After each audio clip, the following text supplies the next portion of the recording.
আসসালামু আলাইকুম। আপনার, আমাদের প্রত্যেকজনের জীবনে ২ টা সময় আসে। একটা সুসময়, আরেকটা দুঃসময়। সুসময়টাই আগে বলি। আপনি ছোট থেকে ভালো ফ্যামিলিতে বড় হয়েছেন, অভাব-অনটন কিছুই পড়েননি। আপনার অনেক আত্মীয়স্বজন, অনেক বন্ধু, অনেক শুভাকাঙ্ক্ষী। একটা বার দুঃসময় আসুক, তাহলে বুঝবেন মুখ আর মুখোশের মধ্যে পার্থক্য কতটুকু। একদম এভাবেই বললাম। যাদের জন্য জীবনভর আপনি করবেন। আপনার সুসময় আপনি করতেই পারেন, আপনার মন বড় আপনি করতেই পারেন। আপনি অনেক দূরের চিন্তা করেন। আপনি একজনরে একটা জিনিস দান করে দিলেন। আপনি অভাবে পড়ে, বিপদে পড়ে আপনার কাছে আসলো, একটা জিনিস চাইলো দিতেই পারেন।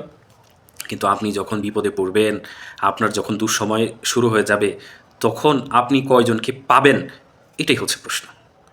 একটা মানুষের যখন দুঃসময় চলে, দুঃসময় চলে, দুঃসময় চলে, কেউ পাশে নাই, কেউ পাশে নাই।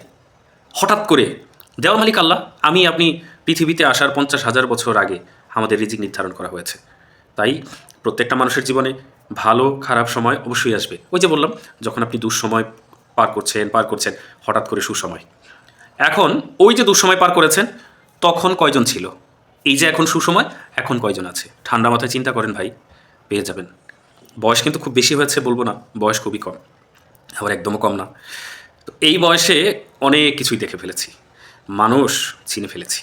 মুখ আর মুখোশের মধ্যে যে পার্থক্য অন্তত বুঝে ফেলেছি।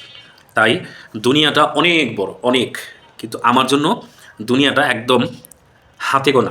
মানে দুনিয়াটার মাপ একদম আমি হাতের তালুতে নিতে পারি আমার দুনিয়াটা।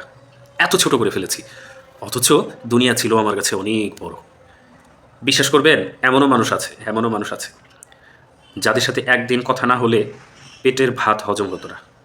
একদিন দেখা না হলে ভেতর থেকে অস্থির লাগতো।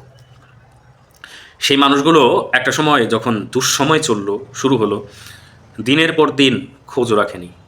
কথা তো দূরের কথা, আমার খোঁজও রাখেনি। এটাই জীবন। আর এইটুকু বুঝতে ওই যে কেউ কারো না, এবং দুঃসময় হলে কেউ পাশে থাকে না, এতটুকু বুঝতে আমার এতগুলো বছর লেগে গেল, এতগুলো বছর। চুল দিয়ে একটা পাকছে, দাড়ি মোচ দিয়ে একটা পাকছে। এই পাকা পর্যন্ত চলে এসেছি শুধুমাত্র ওই অতটুকু কথা বোঝার জন্য। এই দুনিয়াতে কেউ কারো নয়।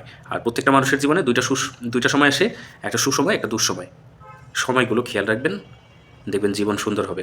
আমি যেটা বুঝেছি, একদম দাড়ি মোচ চুল পাকিয়ে আপনি সেটা অবশ্যই বোঝার চেষ্টা করুন কাঁচা থাকা অবস্থায়। আসসালামু আলাইকুম।